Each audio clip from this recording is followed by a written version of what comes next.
ਭਾਈ ਅੰਮ੍ਰਿਤਪਾਲ ਸਿੰਘ ਤੇ ਲੱਗੇ ਐਨਐਸਏ ਦੀ ਮਿਆਦ ਵਧਾਉਣ ਤੇ ਕਾਂਗਰਸੀ ਆਗੂ ਸੁਖਪਾਲ ਸਿੰਘ ਖਹਿਰਾ ਨੇ ਘੇਰੀ ਸਰਕਾਰ। ਸਰਦਾਰ ਸਿਮਰਨਜੀਤ ਸਿੰਘ ਮਾਨ ਨੇ ਵਿਦੇਸ਼ਾਂ ਵਿੱਚ ਸਿੱਖ ਆਗੂਆਂ ਦੇ ਕਾਤਲਾਂ ਦੇ ਕੇਸ ਦੀ ਪੈਰਵਾਈ ਕਰਨ ਵਾਲੇ ਵਕੀਲਾਂ ਦੇ ਫੰਡ ਤੇ ਚੁੱਕੇ ਸਵਾਲ। ਲੋਕ ਰਾਜ ਪੰਜਾਬ ਅਤੇ ਲੋਕ ਹਿੱਤ ਸਮੂਹ ਨੇ ਪੰਜਾਬ ਲੋਕ ਏਕਤਾ ਮਿਸ਼ਨ ਸ਼ੁਰੂ ਕਰਨ ਦਾ ਕੀਤਾ ਐਲਾਨ। ਕਾਂਗਰਸੀ ਆਗੂ ਸੁਖਪਾਲ ਸਿੰਘ ਖਹਿਰਾ ਨੇ ਵਾਰਿਸ ਪੰਜਾਬ ਦੇ ਜਥੇਬੰਦੀ ਦੇ ਆਗੂ ਭਾਈ ਅੰਮ੍ਰਿਤਪਾਲ ਸਿੰਘ ਤੇ ਲੱਗੇ ਐਨਐਸਏ ਦੀ ਮਿਆਦ ਵਧਾਉਣ ਦੀ ਨਿਖੇਧੀ ਕੀਤੀ ਹੈ। ਉਹਨਾਂ ਕਿਹਾ ਕਿ ਮੈਨੂੰ ਇਸ ਗੱਲ ਦਾ ਦੁੱਖ ਹੈ ਕਿ ਇੱਕ ਅਖੌਤੀ ਸਿੱਖ ਸੀਐਮ ਲੋਕਾਂ ਵੱਲੋਂ ਭਾਰੀ ਫਤਵਾ ਦਿੱਤੇ ਜਾਣ ਦੇ ਬਾਵਜੂਦ ਭਾਈ ਅੰਮ੍ਰਿਤਪਾਲ ਸਿੰਘ ਅਤੇ ਹੋਰਨਾਂ ਨੂੰ ਆਸਾਮ ਰੱਖਣ ਵਾਸਤੇ ਉਹਨਾਂ ਦੀ ਐਨਐਸਏ ਦੀ ਮਿਆਦ ਕਿਉਂ ਵਧਾ ਰਿਹਾ ਹੈ। ਬੜਾ ਅਨਿਆਏ ਹੋ ਰਿਹਾ ਵਾ ਪੰਜਾਬ ਦੇ ਸਿੱਖ ਨੌਜਵਾਨਾਂ ਨਾਲ, ਭਾਈ ਅੰਮ੍ਰਿਤਪਾਲ ਸਿੰਘ ਅਤੇ ਦੂਸਰਿਆਂ ਨਾਲ, ਜਿਨ੍ਹਾਂ ਨੂੰ ਹਜ਼ਾਰਾਂ ਕਿਲੋਮੀਟਰ ਦੂਰ ਦਿਬਰੂਗੜ੍ਹ ਦੀਆਂ ਆਸਾਮ ਦੀਆਂ ਜੇਲ੍ਹਾਂ ਵਿੱਚ ਪਿਛਲੇ 1 ਸਾਲ ਤੋਂ ਜ਼ਿਆਦਾ ਨਜ਼ਰਬੰਦ ਕੀਤਾ ਹੋਇਆ। ਮੈਨੂੰ ਸਮਝ ਨਹੀਂ ਆਉਂਦੀ ਕਿ ਪੰਜਾਬ ਹੋਵੇ ਤੇ ਪੰਜਾਬ ਇੱਕੋ ਇੱਕ ਸਟੇਟ ਹੈ ਜਿੱਥੇ ਇੱਕ ਮਾਈਨੋਰਿਟੀ ਸਿੱਖਾਂ ਦਾ ਬੋਲਬਾਲਾ ਹੈ, ਔਰ ਹਮੇਸ਼ਾ ਇੱਥੇ ਪੰਜਾਬ ਦੇ ਵਿੱਚ ਜਿਹੜਾ ਚੀਫ ਮਿਨਿਸਟਰ ਬਣਦਾ ਉਹਦੀ ਪਹਿਲੀ ਤਰਜੀਹ ਇਹ ਹੁੰਦੀ ਆ ਕਿ ਮੈਂ ਆਪਣੀ ਕਮਿਊਨਿਟੀ ਦਾ, ਪੰਜਾਬ ਦੇ ਕਿਸਾਨਾਂ ਦਾ, ਪੰਜਾਬ ਦੇ ਮੁੱਦਿਆਂ ਦੇ ਪੈਰਵਾਈ ਕਰਾਂ ਔਰ ਪੰਜਾਬ ਦੇ ਨਾਲ ਕਿਸੇ ਤਰ੍ਹਾਂ ਦਾ ਵੀ ਕੋਈ ਦੁਖਾਂਤ ਨਾ ਵਾਪਰਨ ਦਿਆਂ। ਪਰੰਤੂ ਭਗਵੰਤ ਮਾਨ ਤੇ ਮੈਨੂੰ ਬਹੁਤ ਰੰਜ, ਬੜਾ ਅਫਸੋਸ ਔਰ ਬਹੁਤ ਭਾਰੀ ਇਹ ਗਿਲਾ ਹੈ ਕਿ ਤੂੰ ਪੰਜਾਬ ਦਾ ਰਹਿਣ ਵਾਲਾ ਹੋ ਕੇ ਇੱਕ ਪੰਜਾਬ ਦੀ ਇਨਕਲਾਬੀ ਪੱਗ ਬੰਨ੍ਹ ਕੇ ਪਿੱਛੇ ਬਾਬਾ ਸਾਹਿਬ ਅੰਬੇਦਕਰ ਤੇ ਸ਼ਹੀਦ ਭਗਤ ਸਿੰਘ ਦੀਆਂ ਫੋਟੋਆਂ ਟੰਗ ਕੇ ਕਰ ਕੀ ਰਹੇ ਹੋ ਤੁਸੀਂ? ਦਿੱਲੀ ਦੇ ਕਹਿਣ ਦੇ ਉੱਤੇ ਪਹਿਲਾਂ ਭਾਈ ਅੰਮ੍ਰਿਤਪਾਲ ਸਿੰਘ ਪ੍ਰਧਾਨ ਮੰਤਰੀ ਬਾਜੇ ਕੇ ਕਲਸੀ ਔਰ ਹੋਰਨਾਂ ਨੌਜਵਾਨਾਂ ਤੇ ਐਨਐਸਏ ਲਾਈ ਜੋ ਕਿ ਸਰਾਸਰ ਗਲਤ ਸੀ। ਅਗਰ ਪੰਜਾਬ ਦੇ ਵਿੱਚ ਉਹਨਾਂ ਨੇ ਕੋਈ ਵੀ ਗੱਲ ਕਾਨੂੰਨ ਤੋੜਿਆ ਸੀ ਤਾਂ ਸਾਡੇ ਕੋਲ ਪੁਲਿਸ ਹੈ, ਸਾਡੇ ਕੋਲ ਜੁਡੀਸ਼ੀਅਲ ਕੋਰਟਸ ਨੇ, ਸਾਡੇ ਕੋਲ ਜੇਲ੍ਹਾਂ ਨੇ। ਤੁਸੀਂ ਕਿਸੇ ਨੂੰ ਵੀ ਪੰਜਾਬ ਦੇ ਵਿੱਚ ਟ੍ਰਾਇਲ ਕਰੋ, ਉਸ ਨੂੰ ਬਣਦੀਆਂ ਧਾਰਾਵਾਂ ਲਾਓ, ਉਹਨਾਂ ਨੂੰ ਪੰਜਾਬ ਦੀ ਜੇਲ੍ਹ ਵਿੱਚ ਰੱਖੋ ਤਾਂ ਕਿ ਉਹਨਾਂ ਦੇ ਮਾਂ-ਪਿਓ, ਉਹਨਾਂ ਦੇ ਪੇਰੈਂਟਸ ਜਿਹੜੇ ਮਿਲ ਸਕਣ। ਔਰ ਟਾਡਾ ਤੇ ਯੂਆਪਾ ਤੇ ਐਨਐਸਏ ਇਹ ਤਾਂ ਅੱਜ ਦੇ ਵਿਸ਼ਵ ਦੇ ਵਿੱਚ ਕੋਈ ਦੁਨੀਆ ਦਾ ਕੋਈ ਦੇਸ਼ ਲਾਉਣ ਨੂੰ ਤਿਆਰ ਨਹੀਂਗਾ। ਇਹ ਹਿਊਮਨ ਰਾਈਟਸ ਦੇ ਬਹੁਤ ਕੋਰ ਉਲੰਘਣਾ ਮੰਨੀ ਗਈ ਆ।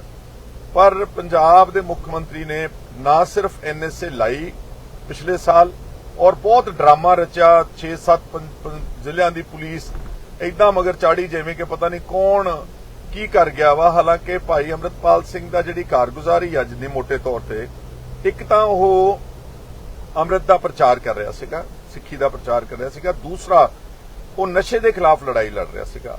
ਆ ਕੱਲ ਪਰਸੋਂ ਦਾ ਤੁਸੀਂ ਦੇਖ ਰਹੇ ਹੋ ਕਿ ਇਕੱਲੇ ਮੋਗੇ ਜ਼ਿਲ੍ਹੇ ਦੇ ਥੋੜੇ ਜਿਹੇ ਇਲਾਕੇ ਵਿੱਚ 14-15 ਨਸ਼ੇ ਦੇ ਨਾਲ ਮੌਤਾਂ ਹੋ ਗਈਆਂ। ਤਾਂ ਪੰਜਾਬ ਸਰਕਾਰ ਦਾ ਨਸ਼ਾ ਕੰਟਰੋਲ ਕਰ ਨਹੀਂ ਪਾ ਰਹੀ। ਤਾਂ ਇੱਕ ਆਦਮੀ ਪ੍ਰਚਾਰਕ ਦੇ ਤੌਰ ਤੇ ਜੇ ਕੋਈ ਕੰਮ ਕਰਦਾ ਸੀਗਾ, ਤੁਸੀਂ ਉਹਨੂੰ ਫੜ ਕੇ ਐਨਐਸਏ ਲਾ ਕੇ ਅੰਦਰ ਦੇ ਦਿੱਤਾ ਵਾ। ਔਰ ਇੱਥੇ ਹੀ ਬਸ ਨਹੀਂ, ਇਹ ਇੱਕ ਲੋਕਾਂ ਦੇ ਫਤਵੇ ਦਾ ਵੀ ਤੁਸੀਂ ਅਪਮਾਨ ਕਰ ਰਹੇ ਹੋ। ਜਿਸ ਢੰਗ ਦੇ ਨਾਲ ਹੁਣ ਰੀਸੈਂਟਲੀ ਲੋਕ ਸਭਾ ਦੇ ਵਿੱਚ ਭਾਈ ਅੰਮ੍ਰਿਤਪਾਲ ਸਿੰਘ ਨੂੰ 2 ਲੱਖ ਤੋਂ ਜ਼ਿਆਦਾ ਵੋਟਾਂ ਨੇ, ਖਡੂਰ ਸਾਹਿਬ ਵੋਟਰਸ ਨੇ ਜਿਤਾ ਕੇ ਭੇਜਿਆ ਪਾਰਲੀਮੈਂਟ ਵਿੱਚ। ਇਹਦਾ ਮਤਲਬ ਇਹ ਆ ਕਿ ਅਸੀਂ ਸਹਿਮਤ ਨਹੀਂ ਜੋ ਪੰਜਾਬ ਸਰਕਾਰ ਨੇ ਉਹਦੇ ਤੇ ਐਨਐਸਏ ਲਾਈ ਆ, ਅਸੀਂ ਉਸ ਦਾ ਵਿਰੋਧ ਕਰਦੇ ਆ। ਅਸੀਂ ਭਾਈ ਅੰਮ੍ਰਿਤਪਾਲ ਸਿੰਘ ਦੇ ਹਾਮੀ ਆ ਜੋ ਉਹ ਨਸ਼ੇ ਦੇ ਖਿਲਾਫ ਪ੍ਰਚਾਰ ਕਰ ਰਿਹਾ ਸੀ ਜਾਂ ਸਿੱਖੀ ਦਾ ਪ੍ਰਚਾਰ ਕਰ ਰਿਹਾ ਸੀ, ਉਹਨਾਂ ਨੇ ਉਹਦੇ ਤੇ ਮੋਹਰ ਲਾਈ ਆ। ਪਰ ਤੁਸੀਂ 3-4 ਲੱਖ ਵੋਟਰਾਂ ਦਾ ਅਪਮਾਨ ਕਰਕੇ ਆਪਣੀ ਹੈਂਕੜ ਵਿੱਚ ਦਿੱਲੀ ਦੇ ਕਹਿਣ ਤੇ, ਦਿੱਲੀ ਦੀ ਕੇਂਦਰ ਸਰਕਾਰ ਦੇ ਕਹਿਣ ਤੇ, ਉੱਥੋਂ ਦੇ ਹੋਮ ਡਿਪਾਰਟਮੈਂਟ ਦੇ ਕਹਿਣ ਤੇ ਤੁਸੀਂ ਜੋ ਹੈ ਉਹਨਾਂ ਨੂੰ ਇੱਕ ਵਾਰ ਫਿਰ ਉਹਨਾਂ ਦੀ ਮਿਆਦ ਜਿਹੜੀ ਆ ਸਾਰੇ ਐਨਐਸਏ ਦੇ ਜਿਹੜੇ ਡਿਟੈਂਸ਼ਨ ਆਰਡਰਸ ਨੇ ਉਹਨਾਂ ਦੀ ਵਧਾ ਕੇ, ਕੋਈ ਅਖਬਾਰਾਂ ਨੇ ਲਿਖਿਆ ਵਾ ਕਿ 3 ਮਹੀਨੇ ਵਧਾਈ ਆ। ਇਹ ਵੀ ਨਹੀਂ ਪਤਾ ਲੱਗਣ ਦੇ ਰਹੇ ਤੁਸੀਂ ਕਿ 3 ਮਹੀਨੇ ਵਧਾਈ ਆ ਕਿ ਸਾਲ ਵਧਾਈ ਆ। ਕੁਝ ਅਖਬਾਰਾਂ ਲਿਖ ਰਹੀਆਂ ਨੇ ਕਿ ਤੁਸੀਂ ਸਾਲ 1 ਵਧਾਈ ਆ। ਔਰ ਅਗਰ ਇਸ ਤਰ੍ਹਾਂ ਨਾਲ ਤੁਸੀਂ 1 ਸਾਲ ਵਧਾਈ ਆ ਤਾਂ ਇਹ ਮੈਂ ਸਮਝਦਾ ਕਿ this is gross injustice, gross violation of human rights. ਤੁਹਾਨੂੰ ਇਹ ਚਾਹੀਦਾ ਵਾ ਕਿ ਤੁਸੀਂ ਇਹਨਾਂ ਨੂੰ ਇਮੀਡੀਏਟਲੀ ਪਹਿਲੇ ਕਦਮ ਵਜੋਂ ਇਹਨਾਂ ਨੂੰ ਪੰਜਾਬ ਦੀਆਂ ਜੇਲ੍ਹਾਂ ਵਿੱਚ ਸ਼ਿਫਟ ਕੀਤਾ ਜਾਵੇ ਔਰ ਇਹਨਾਂ ਦਾ ਕੇਸ ਤੁਰੰਤ ਰਿਵਿਊ ਕਰਕੇ ਜਿਹੜੀ ਐਨਐਸਏ ਆ ਇਸ ਨੂੰ ਤੋੜਿਆ ਜਾਵੇ। ਅਗਰ ਉਹਨਾਂ ਨੇ ਕਿਸੇ ਤਰ੍ਹਾਂ ਦਾ ਵੀ ਕੋਈ ਆਫੈਂਸ ਕੀਤਾ, ਆਈਪੀਸੀ ਦੇ ਧਾਰਾ ਦੇ ਤਹਿਤ ਤੁਹਾਡੇ ਕੋਲ ਸੈਕਸ਼ਨਸ ਅਵੇਲੇਬਲ ਨੇ, ਤੁਸੀਂ ਚਾਹੇ 452 ਲਾਓ, ਚਾਹੇ 307 ਲਾਓ, ਚਾਹੇ ਤੁਸੀਂ ਕੋਈ ਹੋਰ ਸੈਕਸ਼ਨ ਲਾ ਕੇ ਉਸ ਨੂੰ ਪੰਜਾਬ ਦੇ ਵਿੱਚ ਟ੍ਰਾਇਲ ਕਰਕੇ ਪੰਜਾਬ ਦੀ ਜੇਲ੍ਹ ਵਿੱਚ ਰੱਖਿਆ ਜਾਵੇ। ਅਵਲ ਤਾਂ ਕੋਈ ਬਹੁਤ ਜ਼ਿਆਦਾ ਵਾਇਲੈਂਸ ਹੋਇਆ ਨਹੀਂ ਸੀਗਾ। ਔਰ ਬਿਨਾਂ ਕਿਸੇ ਵਾਇਲੈਂਸ ਤੋਂ ਬਿਨਾਂ ਕਿਸੇ ਭੰਨ ਤੋੜ ਤੋਂ ਕਿਸੇ ਜਾਨੀ ਮਾਲੀ ਨੁਕਸਾਨ ਤੋਂ ਕਿਸੇ ਨੂੰ ਇੰਨੀ ਹਜ਼ਾਰਾਂ ਕਿਲੋਮੀਟਰ ਦੂਰ ਰੱਖਣਾ ਬਹੁਤ ਮਾੜੀ ਗੱਲ। ਇਹਦੇ ਮੁਕਾਬਲੇ ਤੇ ਕੰਗਨਾ ਰਣੌਤ ਨੇ ਕਿੰਨੀ ਭੈੜੀ ਸਟੇਟਮੈਂਟ ਦਿੱਤੀ ਆ, ਕਿੰਨੀ ਅੱਗ ਲਾਈ ਹਿਮਾਚਲ ਪ੍ਰਦੇਸ਼ ਦੇ ਵਿੱਚ, ਕਿੰਨਾ ਸਾਡਾ ਜਿਹੜੇ ਉੱਥੋਂ ਦੇ ਪੰਜਾਬੀ ਟੂਰਿਸਟ ਨੇ ਉਹਨਾਂ ਦਾ ਕਿੰਨਾ ਭਾਰੀ ਨੁਕਸਾਨ ਹੋ ਰਿਹਾ। ਉਹਦੇ ਤੇ ਤਾਂ ਕੋਈ ਐਨਐਸਏ ਨਾ ਹਿਮਾਚਲ ਸਰਕਾਰ ਨੇ ਲਾਈ ਆ ਤੇ ਨਾ ਕੋਈ ਕੇਂਦਰ ਸਰਕਾਰ ਨੇ ਲਾਈ ਆ। ਇਸੇ ਗੱਲ ਤੋਂ ਭਗਵੰਤ ਨੂੰ ਸਬਕ ਸਿੱਖਣਾ ਚਾਹੀਦਾ ਵਾ। ਔਰ ਉਹਨੇ ਕੀ ਕਿਹਾ ਸੀਗਾ, ਵੱਜਿਆ ਤਾਂ ਉਹਦੇ ਥੱਪੜ ਸੀਗਾ, ਔਰ ਥੱਪੜ ਇਸ ਲਈ ਵੱਜਿਆ ਕਿਉਂਕਿ ਉਹ ਕਿਸਾਨਾਂ ਦਾ ਅਪਮਾਨ ਕਰਦੀ ਸੀ, ਉਹਨਾਂ ਦੀਆਂ ਔਰਤਾਂ ਨੂੰ ਟਕੇ ਦੀਆਂ ਔਰਤਾਂ ਕਹਿੰਦੀ ਸੀ। ਔਰ ਉਹਦੇ ਜਦੋਂ ਥੱਪੜ ਵੱਜਾ ਤੇ ਉਹਨੇ ਸਿੱਧੀ ਗੱਲ ਪੰਜਾਬ ਦੇ ਵਿੱਚ ਉਗਰਵਾਦ ਤੇ ਆਤੰਕਵਾਦ ਨਾਲ ਕਨੈਕਟ ਕਰਤੀ, ਮਤਲਬ ਕਿ ਹਿਮਾਚਲ ਪ੍ਰਦੇਸ਼ ਦੇ ਲੋਕਾਂ ਨੂੰ ਭੜਕਾਇਆ। ਔਰ ਉਸ ਭੜਕਾਓ ਦੇ ਵਿੱਚ ਆਣ ਕੇ ਤੁਸੀਂ ਦੇਖਿਆ ਕਿ ਹਿਮਾਚਲ ਵਿੱਚ ਬਹੁਤ ਬੁਰੀ ਤਰ੍ਹਾਂ ਨਾਲ ਸਾਡੇ ਪੰਜਾਬੀਆਂ ਦੇ ਨਾਲ ਉੱਥੇ ਵਿਵਹਾਰ ਹਿਮਾਚਲ 'ਚ ਕੀਤਾ ਗਿਆ। ਪਰ ਉਹਦੇ ਤੇ ਤਾਂ ਕੋਈ ਐਨਐਸਏ ਨਹੀਂ ਹੈ। ਔਰ ਇੱਥੇ ਬਸ ਨਹੀਂ, ਅੱਜ ਦੇਸ਼ ਦੇ ਵਿੱਚ ਬਹੁਤ ਸਾਰੇ ਲੋਕ ਇਦਾਂ ਦੇ ਨੇ, ਬੜੇ ਜ਼ਿੰਮੇਵਾਰ ਵਿਅਕਤੀ ਨੇ, ਕਈ ਚੁਣੇ ਹੋਏ ਲੋਕ ਨੇ, ਕੋਈ ਆਰਐਸਐਸ ਦੇ ਵੱਡੇ ਲੀਡਰਸ ਨੇ, ਉਹ ਤਾਂ ਸ਼ਰੇਆਮ ਹਿੰਦੂ ਰਾਸ਼ਟਰ ਦੀ ਗੱਲ ਕਰਦੇ ਨੇ, ਉਹਨਾਂ ਤੇ ਵੀ ਕੋਈ ਐਨਐਸਏ ਨਹੀਂ ਲੱਗਦੀ।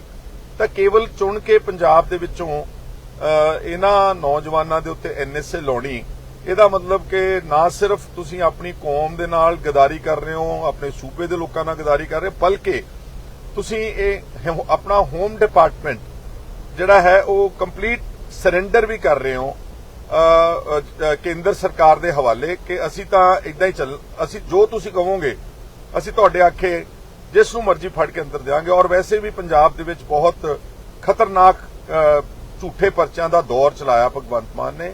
ਔਰ ਉੱਥੇ ਕੇਜਰੀਵਾਲ ਤੇ ਭਗਵੰਤ ਮਾਨ ਮੋਦੀ ਨੂੰ ਕੋਸਦੇ ਨੇ ਕਿ ਈਡੀ ਔਰ ਸੀਬੀਆਈ ਦਾ ਦੁਰਉਪਯੋਗ ਹੋ ਰਿਹਾ, ਤੇ ਉਹਦੇ ਨਾਲੋਂ ਵੱਧ ਤੁਸੀਂ ਪੰਜਾਬ ਦੇ ਵਿੱਚ ਆਪਣੇ ਓਪੋਨੈਂਟਸ ਨੇ ਜਿਹੜੇ, ਚਾਹੇ ਉਹ ਕੋਈ ਸਿਆਸੀ ਵਿਰੋਧੀ ਨੇ, ਚਾਹੇ ਉਹ ਕੋਈ ਐਕਟਿਵਿਸਟ ਨੇ, ਚਾਹੇ ਉਹ ਝੋਟਾ ਹੈ, ਚਾਹੇ ਉਹ ਭਾਨਾ ਸਿੱਧੂ ਹੈ, ਚਾਹੇ ਉਹ ਲੱਖਾ ਸਦਾਣਾ ਹੈ, ਚਾਹੇ ਕਾਂਗਰਸ ਦੇ ਦਰਜਨਾਂ ਲੀਡਰਾਂ ਦੇ ਉੱਤੇ ਤੁਸੀਂ ਇਦਾਂ ਦੇ ਪਰਚੇ ਦਰਜ ਕੀਤੇ ਜਿਹੜੇ ਕਿ ਸਾਫ਼ ਨਜ਼ਰ ਆਉਂਦਾ ਕਿ ਬਦਲਾਖੋਰੀ ਔਰ ਪੋਲੀਟੀਕਲ ਵੈਂਡੇਟਾ ਦੇ ਆ।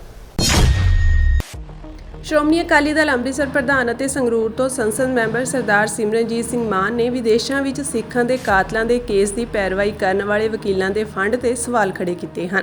ਉਨ੍ਹਾਂ ਕਿਹਾ ਕਿ ਇੰਡੀਅਨ ਹੁਕਮਰਾਨਾਂ ਅਤੇ ਇੱਥੋਂ ਦੀਆਂ ਏਜੰਸੀਆਂ ਆਈ ਬਿਊਰੋ ਦੇ ਮੁਖੀ ਰਵੀ ਸਿਨਹਾ, ਮਿਲਟਰੀ ਇੰਟੈਲੀਜੈਂਸ, ਗ੍ਰਹਿ ਵਿਭਾਗ, ਵਿਦੇਸ਼ ਵਿਭਾਗ, ਸੁਰੱਖਿਆ ਸਲਾਹਕਾਰ ਅਜੀਤ ਡੋਵਾਲ ਅਤੇ ਰਾਹ ਦੇ ਸਾਬਕਾ ਮੁਖੀ ਸ਼ਾਮੰਤ ਗੋਇਲ ਅਤੇ NIA ਵੱਲੋਂ ਸਾਂਝੇ ਤੌਰ ਤੇ ਆਜ਼ਾਦੀ ਚਾਹੁਣ ਵਾਲੇ ਸਰਗਰਮ ਉਹਨਾਂ ਸਿੱਖਾਂ ਜੋ ਵਿਦੇਸ਼ਾਂ ਵਿੱਚ ਵਸਦੇ ਹਨ ਅਤੇ ਇੰਡੀਆ ਵਿੱਚ ਵਸਦੇ ਹਨ, ਉਹਨਾਂ ਨੂੰ ਕਤਲ ਕਰਵਾਉਣ ਵਾਲੇ ਕਾਤਲਾਂ ਦੇ ਵਕੀਲਾਂ ਦੇ ਖਰਚ ਕਿੱਥੋਂ ਹੋ ਰਹੇ ਹਨ ਅਤੇ ਕੌਣ ਕਰ ਰਿਹਾ ਹੈ। ਫਿਰ ਖੁਦ ਬਖੁਦ ਇਹ ਸੱਚ ਸਾਹਮਣੇ ਆ ਜਾਵੇਗਾ ਕਿ ਜੋ ਤਾਕਤਾਂ ਜਾਂ ਏਜੰਸੀਆਂ ਇਹਨਾਂ ਕਾਤਲਾਂ ਨੂੰ ਖਰਚ ਪ੍ਰਦਾਨ ਕਰ ਰਹੀਆਂ ਹਨ, ਉਸ ਲਈ ਇੰਡੀਆ ਦੇ ਹੁਕਮਰਾਨ ਹੀ ਦੋਸ਼ੀ ਪਾਏ ਜਾਣਗੇ।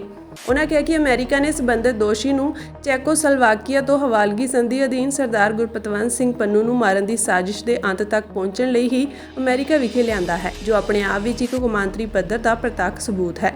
ਉਨ੍ਹਾਂ ਕਿਹਾ ਕਿ ਜੋ ਅਮਰੀਕਨ ਨਾਗਰਿਕ ਸਰਦਾਰ ਗੁਰਪਤਵੰਤ ਸਿੰਘ ਪੰਨੂ ਨੂੰ ਮਾਰਨ ਦੀ ਸਾਜ਼ਿਸ਼ ਨੂੰ ਨੇਪਰੇ ਚਾੜ੍ਹਨ ਲਈ ਗ੍ਰਿਫਤਾਰ ਕੀਤੇ ਗਏ ਨਿਖਿਲ ਗੁਪਤਾ ਦੇ ਪਰਿਵਾਰਕ ਮੈਂਬਰਾਂ ਤੇ ਮਾਪਿਆਂ ਨੇ ਇੰਡੀਅਨ ਹੁਕਮਰਾਨਾਂ ਤੋਂ ਉਸ ਦੀ ਅਮਰੀਕਨ ਕਾਨੂੰਨ ਤੋਂ ਖੁਲਾਸੇ ਲਈ ਜੋ ਮਦਦ ਮੰਗੀ ਹੈ, ਇਸ ਤੋਂ ਸਾਬਿਤ ਹੋ ਜਾਂਦਾ ਹੈ ਕਿ ਦੋਸ਼ੀ ਨਿਖਿਲ ਗੁਪਤਾ ਨੂੰ ਇਸ ਮੰਦਭਾਵਨਾ ਭਰੇ ਮਿਸ਼ਨ ਨੂੰ ਸਫਲ ਕਰਨ ਲਈ ਜੋ ਖਰਚ ਉਪਲਬਧ ਕਰਵਾਏ ਗਏ ਹਨ ਅਤੇ ਉਸ ਦੇ ਵਕੀਲਾਂ ਤੇ ਜੋ ਖਰਚ ਹੋ ਰਿਹਾ ਹੈ ਉਹ IB ਅਤੇ ਰੋ ਦੀਆਂ ਏਜੰਸੀਆਂ ਦੇ ਗੁਪਤ ਫੰਡ ਵਿੱਚੋਂ ਹੀ ਹੋ ਰਿਹਾ ਹੈ, ਜਿਸ ਨਾਲ ਸਾਡੇ ਸਿੱਖਾਂ ਦੇ ਕਾਤਲਾਂ ਦਾ ਸੱਚ ਖੁਦ ਬਖੁਦ ਦੁਨੀਆ ਸਾਹਮਣੇ ਆ ਜਾਂਦਾ ਹੈ।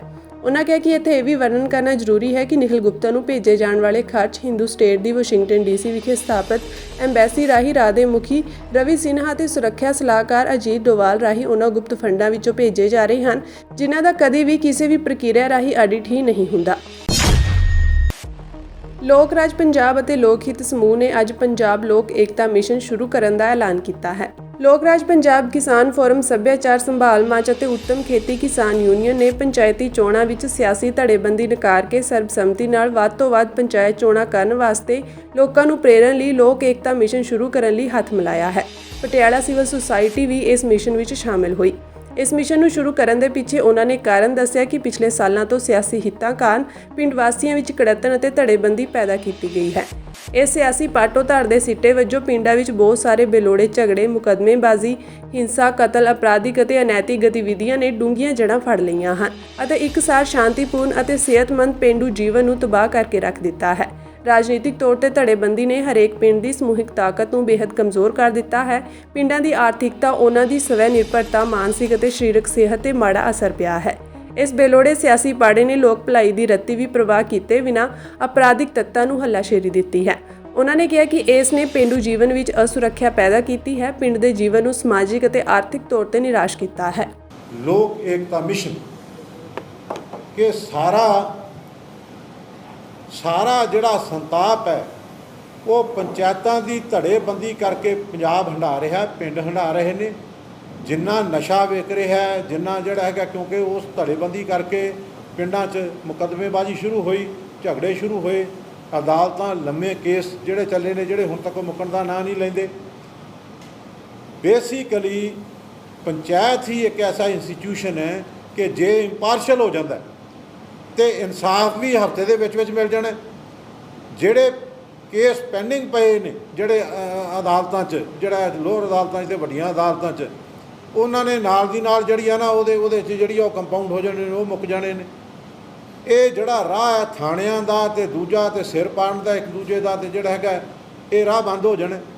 ਸੋ ਇਹਦਾ ਇੱਕੋ ਇੱਕ ਤਰੀਕਾ, ਪਾਰਟੀਆਂ ਕਿਸੇ ਵੱਲ ਵੇਖਣ ਦੀ ਲੋੜ ਨਹੀਂ, ਕਿਉਂਕਿ ਪਾਰਟੀਆਂ ਨੇ 4 ਤਰ੍ਹਾਂ ਹੋ ਗਈਆਂ ਨੇ ਹੁਣ। ਅੱਗੇ ਅਕਾਲੀ ਤੇ ਕਾਂਗਰਸੀ ਸੀ ਇਕੱਲੇ, ਹੁਣ ਆਮ ਆਦਮੀ ਪਾਰਟੀ ਤੇ ਬੀਜੇਪੀ ਵਿੱਚ ਆ ਗਿਆ। ਪਿੰਡਾਂ 'ਚ 4 ਧੜੇ ਅਪਾਹਜ ਕਰ ਦੇਣਗੇ ਪਿੰਡਾਂ। ਸਾਡੀ ਇਹ ਅਪੀਲ ਹੈ ਇਸ ਪਲੇਟਫਾਰਮ ਤੋਂ ਸਾਰੇ ਸਾਡੇ ਪੰਜਾਬ ਦੇ ਜਿਹੜੇ ਸੁਹਿਰਦ ਜਿਹੜੇ ਨੇ, ਅਣਖੀ ਸਾਡੇ ਵੀਰਾਂ ਨੂੰ, ਸਾਡੀਆਂ ਮਾਵਾਂ ਨੂੰ, ਭੈਣਾਂ ਨੂੰ, ਬਜ਼ੁਰਗਾਂ ਨੂੰ, ਕਿ ਪੰਚਾਇਤਾਂ ਨੂੰ ਇਸ ਮਾਰੂ ਧੜੇਬੰਦੀ ਤੋਂ ਬਚਾਓ ਤੇ ਸਰਬਸੰਮਤੀ ਨਾਲ, ਸਰਬਸਹਿਮਤੀ ਨਾਲ ਆਪਣੀਆਂ ਐਤਕੀ ਪੰਚਾਇਤਾਂ ਬਣਾਓ। ਇਹ ਲਿਫਾਫੇ 'ਚ ਉਹ ਨਾ ਹੋਵੇ ਵੀ ਇਹ ਸਰਬਸੰਮਤੀ ਆਮ ਆਦਮੀ ਪਾਰਟੀ ਦੀ ਸਰਕਾਰ ਹੈ, ਜਿਵੇਂ ਪਹਿਲਾਂ ਕਾਂਗਰਸੀਆਂ ਅਕਾਲੀਆਂ ਦੇ ਲਿਫਾਫੇ 'ਚੋਂ ਨਿਕਲਦੀ ਰਹੀ ਹੈ, MLA ਦੇ ਕਿਸੇ 'ਚੋਂ ਨਿਕਲਦੀ ਰਹੀ ਹੈ। ਇਸ ਤਰ੍ਹਾਂ ਨਾ ਨਿਕਲੇ। ਇਹ ਪਿੰਡ ਆਪ ਬੈਠੇ ਸੰਗਤ ਰੂਪ 'ਚ ਜਿਹੜੇ ਮਤਲਬ ਉਦਮ ਵਾਲੇ ਨੇ, ਹਿੰਮਤ ਵਾਲੇ ਨੇ, ਸੱਚੇ ਨੇ, ਜਿਹੜੇ ਝੂਠ ਨੂੰ ਝੂਠ ਤੇ ਸੱਚ ਨੂੰ ਸੱਚ ਕਹਿ ਸਕਦੇ ਨੇ, ਉਹਨਾਂ ਨੂੰ ਪੰਚ ਤੇ ਸਰਪੰਚ ਬਣਾਵੇ। ਤਰੀਕਾ ਉਹਦਾ ਬੜਾ ਸਿੰਪਲ ਹੈ। ਤਰੀਕਾ ਇਹ ਹੈ ਕਿ ਬੀਬੀਆਂ ਜਿਹੜੀਆਂ ਨੇ ਉਹ 50% ਨੇ, ਉਹਨਾਂ 'ਚ ਕੋਈ ਲੰਮਾ ਚੌੜਾ ਧੜਾ ਨਹੀਂ ਹੈ। ਇਹ ਧੜਾ ਕੀ ਹੈ? ਧੜਾ ਇਹ ਸਾਡੇ ਵਾਲਾ ਜਿਹੜਾ ਪੋਸਟ ਸੀਗਾ, ਇਹਦੇ 'ਚ ਨੌਜਵਾਨਾਂ 'ਚ ਕੋਈ ਧੜਾ ਨਹੀਂ ਹੈ। ਨੌਜਵਾਨ ਇਸ ਵੇਲੇ ਬਿਲਕੁਲ ਫਰਸਟ੍ਰੇਟਡ ਹੈ, ਕਿਉਂਕਿ ਉਹਨਾਂ ਨੇ ਪੜ੍ਹ ਲਿਖ ਕੇ ਬੇਰੁਜ਼ਗਾਰ ਨੇ, ਔਰ ਵਿਚਾਰੇ ਜਿਹੜਾ ਹੈਗਾ ਬਾਹਰਲੇ ਮੁਲਕਾਂ ਜਾ ਕੇ ਤੇ ਧੱਕੇ ਖਾਂਦੇ ਤੁਰੇ ਫਿਰਦੇ ਨੇ। ਨੌਜਵਾਨ ਤਹਈਆ ਕਰ ਲੈਣ ਹਰ ਪਿੰਡ ਦੇ ਕਿ ਅਸੀਂ 2 ਨੌਜਵਾਨ ਆਪਣੇ ਪੰਚ ਬਣਾਉਣੇ ਹੀ ਬਣਾਉਣੇ ਨੇ, ਅਸੀਂ ਇਲੈਕਸ਼ਨ ਨਹੀਂ ਹੋਣ ਦੇਣੀ ਪਿੰਡ 'ਚ। ਜਿਹੜੀਆਂ ਬੀਬੀਆਂ ਨੇ, ਬੀਬੀਆਂ ਇਸ ਤਰ੍ਹਾਂ ਬਹਿ ਜਾਣ ਆਪਣੇ ਜਿਹੜਾ ਹੈਗਾ, ਜਿੱਥੇ ਵੀ ਧਾਰਮਿਕ ਸਥਾਨ 'ਤੇ ਬਹਿ ਜਾਣ, ਰੋਜ਼ ਆਪਾਂ ਜਿਹੜਾ ਹੈਗਾ ਇਕੱਠੇ ਹੁੰਦੇ ਹਾਂ ਕਿ ਅਸੀਂ ਭਾਈ ਇਲੈਕਸ਼ਨ ਨਹੀਂ ਹੋਣ ਦੇਣੀ। ਇਹ ਜਿਵੇਂ ਮਾਈ ਭਾਗੋ ਅਸੀਂ ਆਹ ਬੀਬੀਆਂ ਜਿਹੜੀਆਂ ਨੇ ਐਕਟ ਪ੍ਰੋਵਾਈਡ ਕਰਦਾ, ਹਰ ਪਿੰਡ 'ਚ 2 ਜਿਹੜੀਆਂ ਨੇ ਉਹ ਫੀਮੇਲ ਪੰਚ ਹੋਣੀਆਂ ਚਾਹੀਦੀਆਂ ਨੇ, ਤੇ ਪਿੰਡ 'ਚ ਇਲੈਕਸ਼ਨ ਹੋ ਹੀ ਨਹੀਂ ਸਕਦੀ। ਧੜਾ ਬਣੂਗਾ ਤੇ ਇਲੈਕਸ਼ਨ ਹੋਊਗੀ। ਔਰ ਨੌਜਵਾਨ ਨੂੰ, ਜਿਹੜੇ ਉਦਮੀ ਨੇ ਮੁੰਡੇ ਨੌਜਵਾਨ ਜਿਹੜੇ ਨੇ, ਉਹਨਾਂ ਨੂੰ ਸਗੋਂ ਅਸੀਂ ਅੱਗੇ ਕਰੀਏ। ਜਿਹੜੇ ਸਾਬਕਾ ਸਾਡੇ ਫੌਜੀ ਨੇ, ਜਿਨ੍ਹਾਂ ਨੇ ਆਪਣੀ ਜਾਨ, ਉਹਨਾਂ ਬੰਦਿਆਂ ਨੂੰ ਅੱਗੇ ਕਰੀਏ ਜਿਨ੍ਹਾਂ ਨੇ ਆਪਣੀ ਜਾਨ ਹੀਰ ਕੇ ਦੇ ਹੈਵ ਪ੍ਰੂਵਨ ਦੈਮਸੈਲਫ, ਉਹਨਾਂ ਨੇ ਆਪਣੇ ਆਪ ਨੂੰ ਸਾਬਤ ਕੀਤਾ ਕਿ ਸਾਨੂੰ ਆਪਣੀ ਜਾਨ ਤੋਂ ਵੱਧ ਸਾਡਾ ਜਿਹੜਾ ਹੈਗਾ, ਸਾਡੀ ਮਾਤ ਭੂਮੀ ਪਿਆਰੀ ਹੈ, ਸਾਨੂੰ ਆਪਣਾ ਨਗਰ ਪਿਆਰਾ। ਸੋ ਇਸ ਗੱਲ ਦੇ ਨਾਲ ਬੜੇ ਆਰਾਮ ਨਾਲ ਇਹ ਚੀਜ਼ ਕੀਤੀ ਜਾ ਸਕਦੀ ਹੈ। ਬੋਪਾ ਰਾਏ ਸਾਹਿਬ ਦੇਖੋ, ਬਹੁਤ ਵੱਡਾ ਇਹਨਾਂ ਦਾ ਕੱਦ ਹੈ, ਬਹੁਤ ਵੱਡੀ ਇਹਨਾਂ ਦੀ ਦੇਣ ਹੈ। ਇਸ ਤਰ੍ਹਾਂ ਦੇ ਜਿਹੜੇ ਪਰਮੇਸ਼ਰ ਦੇ ਪਿਆਰੇ ਵੀ ਜਿਹੜੀ ਹੈ ਨਾ, ਇਸ ਗੱਲ 'ਚ ਆ ਕੇ ਤੇ ਜਿਹੜਾ ਕਿ ਖਲੋ ਗਏ ਨੇ, ਬੜੇ ਵੱਡੇ ਸਾਡੇ ਲਈ ਮਾਣ ਦੀ ਗੱਲ। ਤੁਸੀਂ ਇਹਦੇ ਤੋਂ ਅੰਦਾਜ਼ਾ ਲਾਓ ਕਿ ਹਰ ਸੁਹਿਰਦ ਜਿਹੜਾ ਪੰਜਾਬ ਦਾ ਵਾਸੀ ਹੈ, ਉਹ ਇਹ ਚਾਹੁੰਦਾ ਹੈ ਕਿ ਸਾਡੇ ਪਿੰਡ ਇਸ ਨਰਕ 'ਚੋਂ ਨਿਕਲ ਜਾਣ, ਜਿਹੜਾ ਧੜੇਬੰਦੀ ਦਾ ਨਰਕ ਹੈ, ਜਿਹਨੇ ਸਾਰੀ ਮੁਕੱਦਮੇਬਾਜ਼ੀ, ਜਿਹਨੇ ਸਾਰੀ ਪਾਟੋ ਧਾੜ ਕੀਤੀ ਹੈ, ਜਿਹਨੇ ਪਿੰਡਾਂ ਨੂੰ ਮੰਗਤੇ ਬਣਾਇਆ। ਅਸੀਂ ਫਿਰ ਜਿਹੜਾ ਉਹ ਪੰਜਾਬ ਸਾਡਾ ਖੁਸ਼ਹਾਲ ਹੋ ਜਾਏਗਾ। ਅਸੀਂ ਸਾਰੀਆਂ ਜਿਹੜੀਆਂ ਚੀਜ਼ਾਂ ਨੇ, ਕਿਉਂਕਿ ਸਾਰੀ ਚੀਜ਼ ਐਕਟ ਦੇ ਮੁਤਾਬਕ ਹੀ ਪੰਚਾਇਤ ਦੇ ਹੱਥ 'ਚ ਹੈ, ਔਰ ਇਹੀ ਜਿਹੜੀ ਚੀਜ਼ ਹੈ, ਇਹ ਮੈਸੇਜ ਹੈ, ਇਹ ਲੋਕ ਏਕਤਾ ਮਿਸ਼ਨ ਆਪਣਾ ਹਰ ਪਿੰਡ ਤੱਕ, ਹਰ ਉਹ ਸੁਹਿਰਦ ਜਿਹੜਾ ਸਾਡੀ ਸ਼ਖਸੀਅਤ ਆਪਣੀ ਜਿਹੜੀ ਸੰਸਥਾ, ਉਹਦੇ ਤੱਕ ਇਸ ਗੱਲ ਦੀ ਅਪਰੋਚ ਕਰੂਗਾ ਕਿ ਅਸੀਂ ਪਿੰਡਾਂ ਨੂੰ ਇਸ ਮਾਰੂ ਧੜੇਬੰਦੀ 'ਚੋਂ ਕੱਢ ਕੇ, ਸਿਆਸੀ ਧੜੇਬੰਦੀ 'ਚੋਂ ਕੱਢ ਕੇ, ਇਸ ਜਿਹੜੀ 4 ਪਾਰਟੀਆਂ ਦਾ ਜਿਹੜਾ ਹੁਣ ਜ਼ੋਰ ਲੱਗਿਆ ਹੋਇਆ ਪਿੰਡਾਂ 'ਚ ਹੋਰ ਨਵੇਂ ਧੜੇ ਖੜੇ ਕਰਨ ਦਾ, ਇਹਨਾਂ ਤੋਂ ਪਿੰਡਾਂ ਨੂੰ ਬਚਾ ਕੇ ਅਸੀਂ ਸਰਬਸੰਮਤੀ ਨਾਲ ਜਿਹੜੀ ਹੈ ਪੰਚਾਇਤ ਦੀ ਜਿਹੜੀ ਚੋਣ ਹੈ, ਸਾਰਿਆਂ ਦੀ ਸਹਿਮਤੀ ਨਾਲ, ਜਿਹੜੇ ਸੱਚ ਦੇ ਪੈਰੋਕਾਰ ਨੇ, ਉਹਨਾਂ ਦੇ ਹੱਥ 'ਚ ਦੇ ਕੇ, ਤੇ ਇਹਨੂੰ ਪੰਜਾਬ ਨੂੰ, ਜੇ ਪਿੰਡ ਬਚਣਗੇ ਤੇ ਪੰਜਾਬ ਬਚੇਗਾ। ਰਾਉਜ਼ ਐਵੇਨਿਊ ਕੋਰਟ ਨੇ 20 ਜੂਨ ਨੂੰ ਦਿੱਲੀ ਸ਼ਰਾਬ ਨੀਤੀ ਮਾਮਲੇ ਵਿੱਚ ਅਰਵਿੰਦ ਕੇਜਰੀਵਾਲ ਨੂੰ ਜ਼ਮਾਨਤ ਦੇ ਦਿੱਤੀ ਸੀ। ਇਸ ਦਾ ਵਿਰੋਧ ਕਰਦੇ ਹੋਏ ਈਡੀ ਨੇ ਦਿੱਲੀ ਹਾਈ ਕੋਰਟ ਦੀ ਵੋਕੇਸ਼ਨਲ ਬੈਂਚ ਵਿੱਚ ਪਟੀਸ਼ਨ ਦਾਇਰ ਕੀਤੀ ਸੀ ਤੇ ਕੇਜਰੀਵਾਲ ਦੀ ਜ਼ਮਾਨਤ ਦਾ ਵਿਰੋਧ ਕੀਤਾ ਸੀ। ਈਡੀ ਵੱਲੋਂ ਏਐਸਜੀ ਐਸਵੀ ਰਾਜੂ, ਕੇਜਰੀਵਾਲ ਵੱਲੋਂ ਅਭਿਸ਼ੇਕ ਮਨੂ ਸਿੰਘਵੀ ਅਤੇ ਵਿਕਰਮ ਚੌਧਰੀ ਨੇ ਦਲੀਲਾਂ ਪੇਸ਼ ਕੀਤੀਆਂ। ਜਸਟਿਸ ਸੁਧੀਰ ਜੈਨ ਅਤੇ ਜਸਟਿਸ ਰਵਿੰਦਰ ਡੁਡੇਜਾ ਦੀ ਬੈਂਚ ਸੁਣਵਾਈ ਕਰ ਰਿਹਾ ਸੀ। ਈਡੀ ਦੇ ਵਕੀਲ ਐਸਵੀ ਰਾਜੂ ਨੇ ਕਿਹਾ ਕਿ ਸਾਨੂੰ ਬਹਿਸ ਪੇਸ਼ ਕਰਨ ਦਾ ਮੌਕਾ ਨਹੀਂ ਮਿਲਿਆ। ਇਸ ਤੇ ਕੇਜਰੀਵਾਲ ਦੇ ਵਕੀਲ ਨੇ ਕਿਹਾ ਕਿ ਤੁਸੀਂ ਕੱਲ੍ਹ 7 ਘੰਟੇ ਤੱਕ ਆਪਣੇ ਵਿਚਾਰ ਪੇਸ਼ ਕੀਤੇ, ਕੁਝ ਗੱਲਾਂ ਮਿਹਰਬਾਨੀ ਨਾਲ ਸਵੀਕਾਰ ਕਰਨੀਆਂ ਚਾਹੀਦੀਆਂ ਹਨ। ਹਾਈਕੋਰਟ ਨੇ ਕਿਹਾ ਕਿ ਈਡੀ ਦੀ ਪਟੀਸ਼ਨ ਤੇ ਸੁਣਵਾਈ ਹੋਣ ਤੱਕ ਹੇਠਲੀ ਅਦਾਲਤ ਦੇ ਹੁਕਮਾਂ ਨੂੰ ਪ੍ਰਭਾਵੀ ਨਹੀਂ ਮੰਨਿਆ ਜਾਵੇਗਾ, ਯਾਨੀ ਹਾਈਕੋਰਟ ਦਾ ਫੈਸਲਾ ਆਉਣ ਤੱਕ ਕੇਜਰੀਵਾਲ ਜੇਲ੍ਹ ਵਿੱਚ ਹੀ ਰਹਿਣਗੇ। ਉਧਰ ਜ਼ਮਾਨਤ ਤੇ ਸਟੇ ਦੀ ਮੰਗ ਕਰਦੇ ਹੋਏ ਈਡੀ ਵੱਲੋਂ ਏਐਸਜੀ ਰਾਜੂ ਨੇ ਕਿਹਾ ਕਿ ਈਡੀ ਨੂੰ ਰਾਉਜ਼ ਐਵੇਨਿਊ ਕੋਰਟ ਵਿੱਚ ਬਹਿਸ ਕਰਨ ਲਈ ਪੂਰਾ ਸਮਾਂ ਨਹੀਂ ਮਿਲਿਆ। ਸਾਨੂੰ ਆਪਣੇ ਵਿਚਾਰ ਪੇਸ਼ ਕਰਨ ਦਾ ਮੌਕਾ ਵੀ ਨਹੀਂ ਦਿੱਤਾ ਗਿਆ। ਸਾਡੀ ਗੱਲ ਪੂਰੀ ਨਹੀਂ ਹੋਣ ਦਿੱਤੀ ਗਈ। ਸਾਨੂੰ ਵਿਸਤ੍ਰਿਤ ਬਹਿਸ ਦੀ ਲੋੜ ਸੀ। ਸਾਨੂੰ ਲਿਖਤੀ ਜਵਾਬ ਦਾਖਲ ਕਰਨ ਲਈ 2 ਦਿਨ ਵੀ ਨਹੀਂ ਦਿੱਤੇ ਗਏ। ਇਸ ਲਈ ਅਦਾਲਤ ਦੇ ਹੁਕਮਾਂ ਤੇ ਰੋਕ ਲਗਾਈ ਜਾਵੇ ਅਤੇ ਕੇਸ ਦੀ ਜਲਦੀ ਤੋਂ ਜਲਦੀ ਸੁਣਵਾਈ ਕੀਤੀ ਜਾਵੇ। ਪਰ ਅਰਵਿੰਦ ਕੇਜਰੀਵਾਲ ਵੱਲੋਂ ਅਭਿਸ਼ੇਕ ਮਨੂ ਸਿੰਘਵੀ ਨੇ ਈਡੀ ਦੀ ਮੰਗ ਦਾ ਵਿਰੋਧ ਕੀਤਾ। ਅਭਿਸ਼ੇਕ ਮਨੂ ਸਿੰਘਵੀ ਨੇ ਕਿਹਾ ਕਿ ਉਹਨਾਂ ਦੀ ਵੀ ਸੁਣਵਾਈ ਹੋਣੀ ਚਾਹੀਦੀ ਹੈ। ਬਿਜਲੀ ਦੀ ਅਣਐਲਾਨੇ ਕੱਟਾਂ ਦੇ ਵਿਰੋਧ ਵਿੱਚ ਅੱਜ ਕਾਂਗਰਸੀਆਂ ਨੇ ਜ਼ੋਰਦਾਰ ਪ੍ਰਦਰਸ਼ਨ ਕਰਕੇ ਬਿਜਲੀ ਨਿਗਮ ਦੇ ਦਫ਼ਤਰ ਅੱਗੇ ਧਰਨਾ ਦਿੱਤਾ। ਕਾਂਗਰਸੀ ਆਗੂ ਤੇ ਵਰਕਰ ਬਰਨਾਲਾ ਰੋਡ ਸਥਿਤ ਬਿਜਲੀ ਘਰ ਦੇ ਬਾਹਰ ਇਕੱਠੇ ਹੋਏ ਤੇ ਮੁੱਖ ਗੇਟ ਤੇ ਕਈ ਘੰਟੇ ਤੱਕ ਧਰਨਾ ਦਿੱਤਾ। ਇਸ ਦੌਰਾਨ ਪ੍ਰਦਰਸ਼ਨਕਾਰੀਆਂ ਨੇ ਹਰਿਆਣਾ ਸਰਕਾਰ ਤੇ ਬਿਜਲੀ ਮੰਤਰੀ ਦੇ ਖਿਲਾਫ ਨਾਅਰੇਬਾਜ਼ੀ ਕੀਤੀ। ਪ੍ਰਦਰਸ਼ਨਕਾਰੀਆਂ ਦੇ ਰੋਹ ਨੂੰ ਵੇਖਦੇ ਹੋਏ ਪ੍ਰਸ਼ਾਸਨ ਨੇ ਬਿਜਲੀ ਘਰ ਦੇ ਬਾਹਰ ਵੱਡੀ ਗਿਣਤੀ ਵਿੱਚ ਪੁਲਿਸ ਤਾਇਨਾਤ ਕੀਤੀ। ਪ੍ਰਦਰਸ਼ਨਕਾਰੀਆਂ ਦੀ ਅਗਵਾਈ ਸੀਨੀਅਰ ਕਾਂਗਰਸੀ ਆਗੂ ਡਾਕਟਰ ਕੇਸ਼ਵੀ ਸਿੰਘ ਨੇ ਕੀਤੀ। ਪੰਜਾਬ ਦਾ ਸਭ ਤੋਂ ਮਹਿੰਗਾ ਲਾਡੋਵਾਲ ਟੋਲ ਪਲਾਜ਼ਾ ਪਿਛਲੇ 5 ਦਿਨਾਂ ਤੋਂ ਬੰਦ ਹੈ। ਅੱਜ 6ਵੇਂ ਦਿਨ ਵੀ ਕਿਸਾਨ ਕੇਂਦਰ ਸਰਕਾਰ ਖਿਲਾਫ ਲਗਾਤਾਰ ਪ੍ਰਦਰਸ਼ਨ ਕਰ ਰਹੇ ਹਨ। ਅੱਜ ਕਿਸਾਨਾਂ ਨੇ ਐਲਾਨ ਕੀਤਾ ਹੈ ਕਿ ਜੇਕਰ NHAI ਨੇ 30 ਜੂਨ ਤੱਕ ਉਹਨਾਂ ਨਾਲ ਗੱਲ ਕਰਕੇ ਕੋਈ ਫੈਸਲਾ ਨਾ ਲਿਆ ਤਾਂ ਉਹ ਟੋਲ ਪਲਾਜ਼ਾ ਦੇ ਕਮਰਿਆਂ ਨੂੰ ਤਾਲੇ ਲਗਾ ਦੇਣਗੇ। ਕਿਸਾਨ ਆਗੂਆਂ ਨੇ ਦੱਸਿਆ ਕਿ ਸਾਡਾ ਸੰਘਰਸ਼ 6ਵੇਂ ਦਿਨ ਵਿੱਚ ਪਹੁੰਚ ਗਿਆ ਹੈ, ਪਰ ਸਰਕਾਰ ਕੁੰਭਕਰਨੀ ਨੀਂਦ ਸੁੱਤੀ ਹੋਈ ਹੈ। ਲੋਕਾਂ ਤੋਂ ਹੋ ਰਹੀ ਲੁੱਟ ਨੂੰ ਰੋਕਣ ਲਈ ਕਿਸਾਨ ਹਰ ਮੁਸ਼ਕਲ ਦਾ ਸਾਹਮਣਾ ਕਰਨ ਲਈ ਤਿਆਰ ਹਨ। ਜੇਕਰ ਸਰਕਾਰ ਸੋਚਦੀ ਹੈ ਕਿ ਕਿਸਾਨ ਇੱਕ ਹਫ਼ਤੇ ਜਾਂ ਕੁਝ ਦਿਨਾਂ ਵਿੱਚ ਆਪਣਾ ਧਰਨਾ ਖਤਮ ਕਰ ਦੇਣਗੇ ਤਾਂ ਇਹ ਸਰਕਾਰ ਦੀ ਗਲਤੀ ਹੈ। ਜੇਕਰ ਸਰਕਾਰ ਨੇ ਉਹਨਾਂ ਦੀਆਂ ਮੰਗਾਂ ਵੱਲ ਧਿਆਨ ਨਾ ਦਿੱਤਾ ਤਾਂ 30 ਜੂਨ ਨੂੰ ਮੀਟਿੰਗ ਤੋਂ ਬਾਅਦ ਟੋਲ ਪਲਾਜ਼ਾ ਦੇ ਕਮਰਿਆਂ ਨੂੰ ਤਾਲਾ ਲਗਾ ਦਿੱਤਾ ਜਾਵੇਗਾ। ਦੱਸ ਦਈਏ ਕਿ ਪਿਛਲੇ 5 ਦਿਨਾਂ ਤੋਂ ਬੰਦ ਪਏ ਟੋਲ ਪਲਾਜ਼ੇ ਤੋਂ ਹੁਣ ਤੱਕ ਤਕਰੀਬਨ 1.75 ਲੱਖ ਤੋਂ ਵੱਧ ਵਾਹਨ ਬਿਨਾਂ ਟੋਲ ਟੈਕਸ ਦਿੱਤੇ ਲੰਘੇ ਹਨ, ਜਿਸ ਨਾਲ NHAI ਨੂੰ ਕਰੀਬ 5 ਕਰੋੜ ਰੁਪਏ ਦਾ ਨੁਕਸਾਨ ਹੋਇਆ ਹੈ। ਕਿਸਾਨ ਆਪਣੀ ਮੰਗ ਤੇ ਅੜੇ ਹੋਏ ਹਨ ਕਿ ਟੋਲ 150 ਰੁਪਏ ਪ੍ਰਤੀ ਵਾਹਨ ਹੋਣਾ ਚਾਹੀਦਾ ਹੈ, ਪਰ NHAI ਦੇ ਅਧਿਕਾਰੀ ਕਿਸਾਨਾਂ ਦੀਆਂ ਮੰਗਾਂ ਨੂੰ ਨਜ਼ਰਅੰਦਾਜ਼ ਕਰ ਰਹੇ ਹਨ। ਲਾਡੋਵਾਲ ਟੋਲ ਪਲਾਜ਼ਾ ਤੇ ਕਿਸਾਨਾਂ ਦੀ ਗਿਣਤੀ ਹੌਲੀ-ਹੌਲੀ ਵਧ ਰਹੀ ਹੈ। ਅੱਜ ਵੀ ਆਸ-ਪਾਸ ਕਈ ਪਿੰਡ ਵਾਸੀਆਂ ਨੇ ਕਿਸਾਨਾਂ ਨਾਲ ਜੁੜਨਾ ਸ਼ੁਰੂ ਕਰ ਦਿੱਤਾ ਹੈ। ਪ੍ਰਦਰਸ਼ਨ ਕਰ ਰਹੇ ਕਿਸਾਨਾਂ ਦੇ ਸਾਹਮਣੇ NHAI ਬੇਬਸ ਨਜ਼ਰ ਆ ਰਹੀ ਹੈ। ਕੋਈ ਵੀ ਅਧਿਕਾਰੀ ਕਿਸਾਨਾਂ ਨਾਲ ਗੱਲ ਕਰਨ ਨਹੀਂ ਆ ਰਿਹਾ। ਸ਼੍ਰੋਮਣੀ ਅਕਾਲੀ ਦਲ ਦੇ ਪ੍ਰਧਾਨ ਸਰਦਾਰ ਸੁਖਬੀਰ ਸਿੰਘ ਬਾਦਲ ਨੇ ਅੱਜ ਸਾਰੀਆਂ ਫਸਲਾਂ ਦੀ MSP ਤੈਅ ਕਰਨ ਲਈ ਵਿਗਿਆਨਕ ਪਹੁੰਚ ਅਪਣਾਉਣ ਦਾ ਸੱਦਾ ਦਿੱਤਾ ਤੇ ਜ਼ੋਰ ਦੇ ਕੇ ਕਿਹਾ ਕਿ ਝੋਨੇ ਦੀ MSP ਵਿੱਚ 117 ਰੁਪਏ ਦਾ ਨਿਗੁਣਾ ਵਾਧਾ ਕਰਨ ਸਮੇਤ ਕੇਂਦਰ ਸਰਕਾਰ ਤੇ ਸਵਾਮੀਨਾਥਨ ਕਮਿਸ਼ਨ ਦੀ ਸਿਫਾਰਿਸ਼ ਮੁਤਾਬਕ ਲਾਗਤ ਤੇ 50% ਦੀ ਮੁਨਾਫੇ ਦਾ ਖਿਆਲ ਨਹੀਂ ਰੱਖਿਆ ਗਿਆ। ਅਕਾਲੀ ਦਲ ਦੇ ਪ੍ਰਧਾਨ ਨੇ ਵੀ ਦੱਸਿਆ ਕਿ ਮੂੰਗੀ ਤੇ ਮੱਕੀ ਦੀ MSP ਵਿੱਚ ਵੀ ਕੋਈ ਵਾਧਾ ਨਹੀਂ ਕੀਤਾ ਗਿਆ। ਇਨ੍ਹਾਂ ਫਸਲਾਂ ਦੀ MSP ਤੇ ਖਰੀਦ ਵਾਸਤੇ ਕੋਈ ਯੰਤਰ ਵਿਧੀ ਤੈਅ ਨਹੀਂ ਕੀਤੀ ਗਈ। ਉਹਨਾਂ ਕਿਹਾ ਕਿ ਪੰਜਾਬ ਅਤੇ ਦੇਸ਼ ਦੇ ਹੋਰ ਹਿੱਸਿਆਂ ਦੇ ਕਿਸਾਨਾਂ ਨੂੰ ਪ੍ਰਾਈਵੇਟ ਖਿਡਾਰੀਆਂ ਦੇ ਰਹਿਮੋ ਕਰਮ ਤੇ ਛੱਡ ਦਿੱਤਾ ਗਿਆ ਹੈ, ਕਿਉਂਕਿ ਕੇਂਦਰ ਸਰਕਾਰ ਇਹਨਾਂ ਫਸਲਾਂ ਦੀ MSP ਤੇ ਖਰੀਦ ਨਹੀਂ ਕਰ ਰਹੀ। ਉਹਨਾਂ ਕਿਹਾ ਕਿ ਪੰਜਾਬ ਦੇ ਮਾਮਲੇ ਵਿੱਚ ਕਿਸਾਨਾਂ ਨੂੰ ਉਦੋਂ ਵੱਡਾ ਘਾਟਾ ਝੱਲਣਾ ਪਿਆ ਜਦੋਂ ਉਹਨਾਂ ਮੁੱਖ ਮੰਤਰੀ ਭਗਵੰਤ ਮਾਨ ਵੱਲੋਂ ਕੀਤੀ ਅਪੀਲ ਤੇ ਵੱਡੇ ਪੱਧਰ ਤੇ ਮੂੰਗੀ ਬੀਜ ਲਈ ਸੀ, ਪਰ ਇਸ ਦੀ MSP ਖਰੀਦ ਨਹੀਂ ਕੀਤੀ ਗਈ ਤੇ ਸਰਕਾਰ ਆਪਣੇ ਵਾਅਦੇ ਤੋਂ ਭੱਜ ਗਈ। ਜਿਸ ਤਰੀਕੇ ਝੋਨੇ ਦੀ MSP ਵਿੱਚ ਵਾਧਾ ਕੀਤਾ ਗਿਆ ਹੈ ਉਸ ਦੀ ਗੱਲ ਕਰਦਿਆਂ ਬਾਦਲ ਨੇ ਕਿਹਾ ਕਿ MSP ਗਿਣਨ ਸਮੇਂ ਜ਼ਮੀਨ ਦੀ ਕੀਮਤ, ਇਸ ਦੇ ਠੇਕੇ ਦੀ ਲਾਗਤ ਸਮੇਤ ਵਿਆਪਕ ਕੀਮਤ ਜਨਤਕ ਤੌਰ ਤੇ ਗਿਣੇ ਜਾਣੇ ਚਾਹੀਦੇ ਹਨ। ਉਹਨਾਂ ਕਿਹਾ ਕਿ ਕਿਸਾਨ ਸਹੀ ਮਹਿਸੂਸ ਕਰਦੇ ਹਨ ਕਿ ਉਹਨਾਂ ਦਾ ਸਹੀ ਸਤਿਕਾਰ ਨਹੀਂ ਕੀਤਾ ਜਾ ਰਿਹਾ ਹੈ ਤੇ ਜੇਕਰ ਇਹ C2 ਸਹੀ ਤਰੀਕੇ ਨਾ ਗਿਣੀ ਗਈ ਤਾਂ ਉਹਨਾਂ ਨੂੰ C2 ਤੇ 50% ਦੀ ਮੁਨਾਫੇ ਸਮੇਤ ਬਣਦੀ MSP ਦਾ ਲਾਭ ਨਹੀਂ ਮਿਲੇਗਾ। ਉਹਨਾਂ ਨੇ ਇੱਕ ਕਮੇਟੀ ਬਣਾਉਣ ਦੀ ਵਕਾਲਤ ਕੀਤੀ ਜੋ C2 ਦੇ ਨਾਲ 50% ਦੀ ਮੁਨਾਫਾ ਗਿਣ ਕੇ ਸੋਨੇ ਦੀਆਂ 14 ਫਸਲਾਂ ਤੇ ਆਈ ਲਾਗਤ ਮੁਤਾਬਕ MSP ਗਿਣੇ ਅਤੇ ਇਸ ਕਮੇਟੀ ਵਿੱਚ ਕਿਸਾਨ ਪ੍ਰਤੀਨਿਧ ਵੀ ਸ਼ਾਮਲ ਕੀਤੇ ਜਾਣ। ਉਹਨਾਂ ਕਿਹਾ ਕਿ ਜੇਕਰ ਇਹ ਕਮੇਟੀ ਤੁਰੰਤ ਗਠਿਤ ਕੀਤੀ ਜਾਂਦੀ ਹੈ ਤੇ ਇਸ ਨੂੰ ਆਪਣੀਆਂ ਸਿਫਾਰਸ਼ਾਂ ਦੇਣ ਲਈ ਇੱਕ ਸਮਾਂ ਨਿਰਧਾਰਿਤ ਕੀਤਾ ਜਾਂਦਾ ਹੈ ਤਾਂ ਫਿਰ ਸੋਨੇ ਦੀਆਂ ਸਾਰੀਆਂ ਫਸਲਾਂ ਤੇ MSP ਸਹੀ ਤਰੀਕੇ ਤੈਅ ਹੋ ਸਕਦੀ ਹੈ।